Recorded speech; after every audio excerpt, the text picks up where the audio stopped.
Au nom du Père et du Fils et du Saint-Esprit, Amen. Grande joie d'être là avec toi en ce lundi 11 juillet. Aujourd'hui, c'est aussi la fête de Saint Benoît. C'est un saint patron de l'Europe, mais aussi un saint pour le monde entier. Et je vous invite vraiment à les prier pour demander les grâces de sagesse, de discernement, de vie de prière et de travail. Ora et labora, ça veut dire l'équilibre entre l'action et la contemplation, le travail et la prière.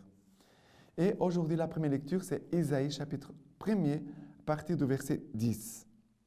Écoutez la parole du Seigneur, chef de Sodome.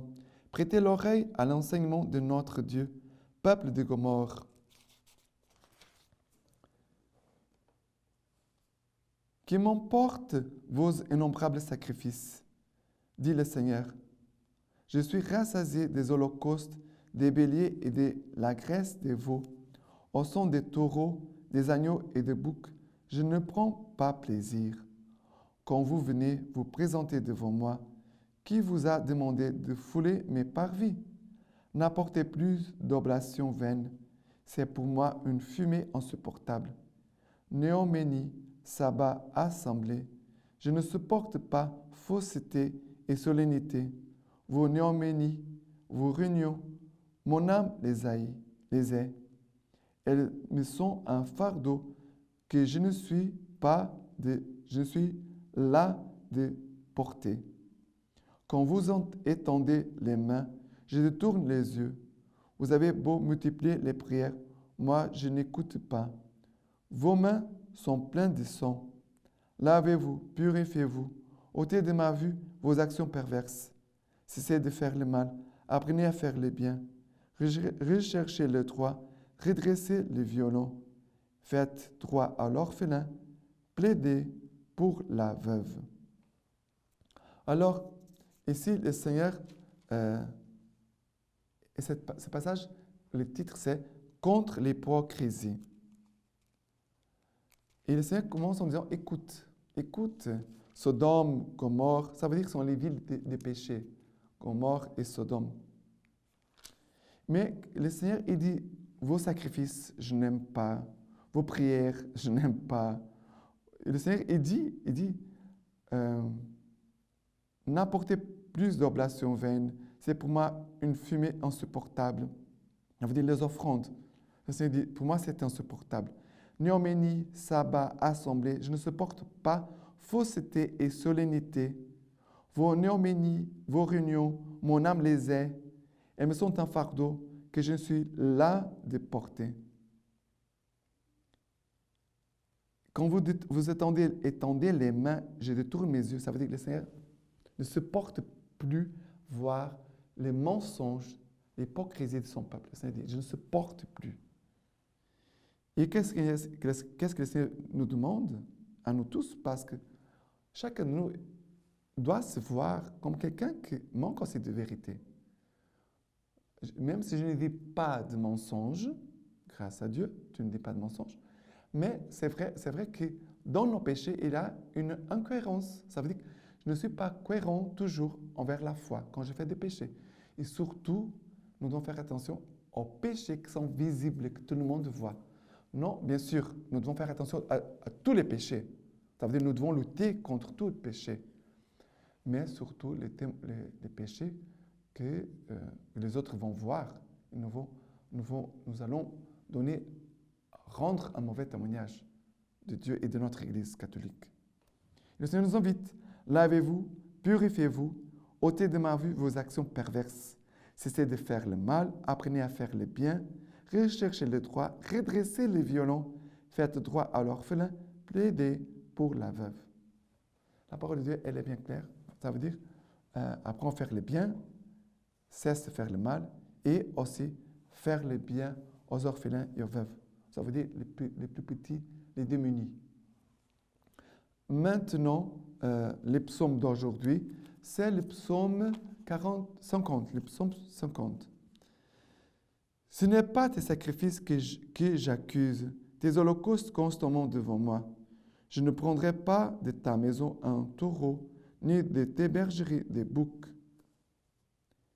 Mais l'impie, Dieu lui déclare, qui viens-tu débiter mes commandements? Qu'as-tu mon alliance à la bouche, toi qui détestes la règle et rejettes mes paroles derrière toi? Le Seigneur dit, mais tu vas vouloir offrir des sacrifices, mais tu détestes ma parole, tu rejettes mes paroles derrière toi. Ça veut dire que le Seigneur dit vraiment, nous n'aimons pas véritablement le Seigneur et sa parole. Et ici, le Seigneur dit, mais tu ne veux pas te convertir. Parce qu'une chose, c'est quelqu'un qui veut se convertir, mais il a des difficultés.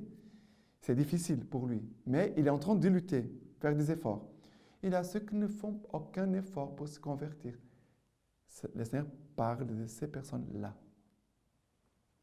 Et après, il continue en disant, voilà ce que tu fais, voilà ce que tu fais, et je me tairai.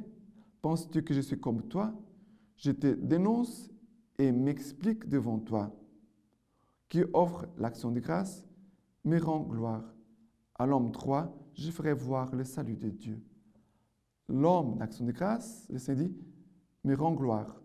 L'homme droit, je ferai voir le salut de Dieu. Nous demandons cette droiture. La droiture, c'est le contraire de l'hypocrisie. D'accord? Ça veut dire que l'hypocrisie, c'est le mensonge, la fausseté. La droiture, c'est celui qui veut vraiment marcher suivant les pas de Jésus. Et maintenant, l'évangile d'aujourd'hui, c'est Matthieu chapitre 10, à partir du verset 34. N'allez pas croire que je sois venu apporter la paix sur la terre. Je ne suis pas venu apporter la paix, mais le glaive. Car je suis venu opposer l'homme à son père, la fille à sa mère, et la bru à sa belle-mère. On aura pour ennemis les gens de sa famille. Qui aime son père ou sa mère plus que moi n'est pas digne de moi. Qui aime son fils ou sa fille plus que moi n'est pas digne de moi. Qui ne prend pas sa croix et ne suit pas derrière moi n'est pas digne de moi. Qui aura trouvé sa vie la perdra, et qui aura perdu sa vie à cause de moi la trouvera. Qui vous accueille m'accueille, et qui m'accueille accueille celui qui m'a envoyé. Qui accueille un prophète au nom d'un prophète recevra une récompense des prophètes, et qui accueille un juste au nom d'un juste recevra une récompense des justes. Quiconque donnera à boire à l'un de ces petits rien qu'un verre d'eau fraîche au nom d'un disciple, en vérité, je vous l'ai dit, il ne perdra pas sa récompense. Mais qu'est-ce qui se passe ici? Jésus parle de cette opposition, opposer l'homme à son père, la fille à sa mère, la bru à sa belle-mère. On aura pour ennemi les gens de sa famille. Mais pourquoi Jésus parle de ces conflits? Jésus parle de ces conflits à cause de la foi. Ça veut dire que le fait de croire en Jésus-Christ, de le suivre, de vivre sa parole, va déranger des personnes qui ne veulent pas vivre la parole, qui ne veulent pas se convertir, qui veulent faire ce qu'ils veulent, qui méprisent Dieu. Et le fait de vivre la foi, à un moment ou à un autre, peut-être va choquer. Ça veut dire qu'il va contre la volonté des autres. Et à ce moment-là, il va y avoir un conflit. C'est de ces conflits-là que Jésus parle. Non pas de guerre à cause des biens, de la maison, des terrains. Non, Jésus ne parle pas d'héritage. Souvent, malheureusement, cela arrive beaucoup dans beaucoup de familles. Non, Jésus parle des conflits qui vont apparaître à cause de notre vie chrétienne, de notre foi.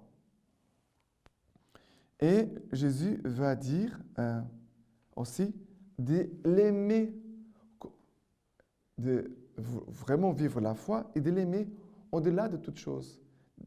J'aime Jésus plus que mon père, j'aime Jésus plus que ma mère, j'aime Jésus plus que mes frères et sœurs. Je dois le mettre en premier et non pas les autres. Ah, parce que mon papa veut que je fasse ça.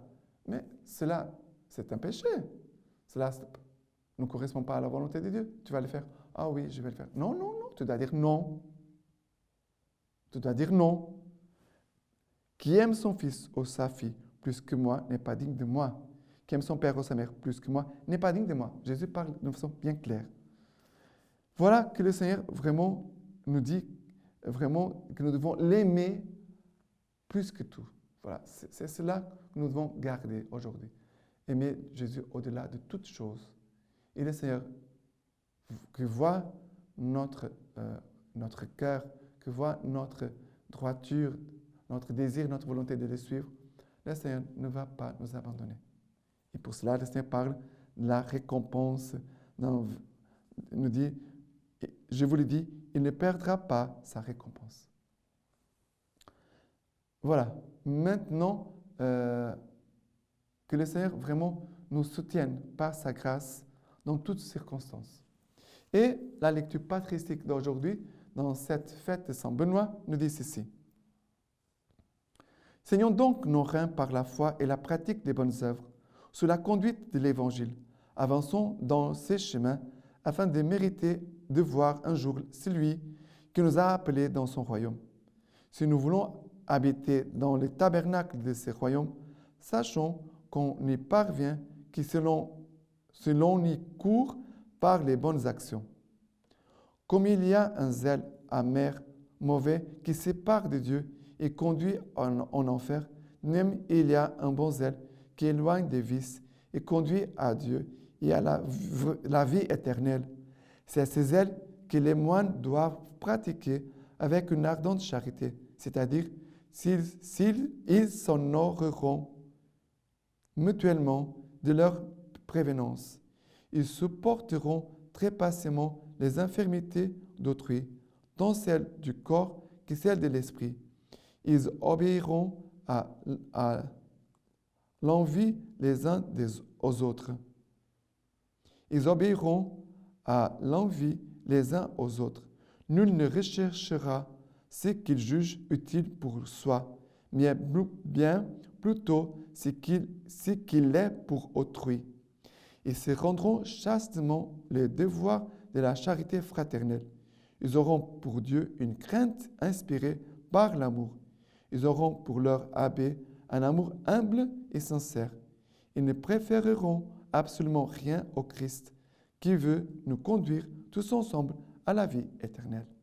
Maintenant, je vous laisse la bénédiction par les mains toutes pures de la Vierge Marie. Que Tout-Puissant vous bénisse et vous garde, le Père, le Fils et le Saint-Esprit. Amen.